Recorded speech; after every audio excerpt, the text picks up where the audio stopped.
pretended to be pregnant to see if my best friend was sleeping with my fiancé, but found out she was infertile and had been secretly dating my lying, cheating ex. I always thought my life was pretty stable. I had a good job, a nice apartment, and a fiancé, Maddie, who I believed was the love of my life.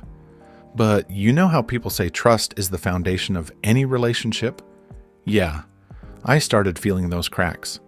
Maddie and I had been together for 4 years. We met at a mutual friend's party, hit it off immediately, and things just clicked. We moved in together after a year, and everything seemed perfect. Or so I thought. Enter Reagan, my best friend since high school. Reagan and I had been through thick and thin together. She was my ride or die, the one person I trusted with all my secrets. But over the past few months, something felt off. Maddie was acting strange. He'd get weirdly defensive over his phone, stay late at work more often, and there was just this weird tension between him and Reagan whenever we all hung out. I tried to ignore it, chalking it up to my own paranoia, but I couldn't shake the feeling that something was seriously wrong. So, one night after Maddie came home late again, I decided to confront him. "Maddie, is there something you're not telling me?"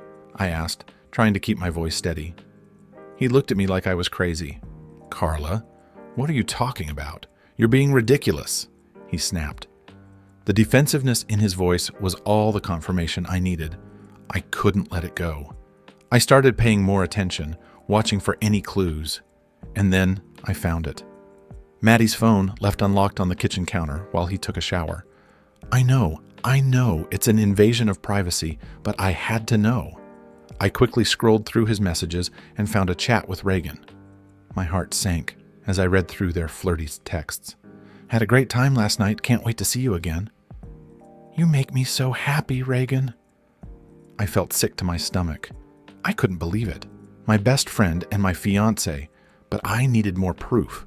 I needed to catch them in the act. I knew Reagan was coming over the next day for our weekly movie night. I had to come up with a plan to expose them without letting on that I knew. That's when the idea hit me. If I pretended to be pregnant, maybe I could get them to reveal their affair. It was risky, but I was desperate. So, the next day, I bought a fake pregnancy test online and some prenatal vitamins to make it look convincing. When Reagan arrived, I made a big show of taking the vitamins and leaving the test on the bathroom counter. "What's all this?" Reagan asked, eyeing the test. I forced a smile. "Maddie and I are trying for a baby," I lied. Reagan's face went pale, and she quickly excused herself to the bathroom. That's when I knew I was onto something. Later that night, I could hear Reagan and Maddie whispering in the kitchen. I couldn't make out what they were saying, but I knew it wasn't good. I felt my heart pounding in my chest, but I had to stay calm. I had to wait for the right moment. A week went by, and Maddie's behavior became even more erratic. He was constantly on edge, snapping at me for the smallest things. I could tell Reagan was avoiding me too, making up excuses for why she couldn't hang out. Finally, I couldn't take it anymore. I decided to confront Reagan first. I invited her over, pretending everything was normal. As soon as she walked in, I could see the guilt in her eyes. "Reagan, we need to talk," I said, my voice trembling. She looked like she was about to bolt, but I blocked her path. "I know you're sleeping with Maddie," I blurted out. Her eyes widened, and she shook her head furiously. "Carla, no, it's not what you think," she cried. I felt a surge of anger. "Then what the hell is it, Reagan? I saw your texts." Tears streamed down her face as she stammered, "Maddie and I, we were dating before you met him. I didn't know how to tell you." My mind was spinning. "You've been seeing him this whole time?" I shouted. She shook her head again. No, it's not like that. He broke up with me when he met you, but we stayed friends. Then, a few months ago, he told me he had feelings for me again, and I was weak. I'm so sorry, Carla." I felt like the ground had been ripped out from under me. "Get out," I whispered, my voice shaking. "Just get out." After Reagan left, I felt completely shattered. How could my best friend and my fiancé do this to me? I didn't know what to do, but I knew I had to confront Maddie next. When he came home that night, I was ready. "Maddie, we need to talk," I said, my voice cold. He looked at me confused. "What's going on, Carla?" I took a deep breath. "I know about you and Reagan. I know you've been seeing her behind my back." Breaking up with Maddie was like tearing a part of my soul out. I loved him so much, but the betrayal was too deep.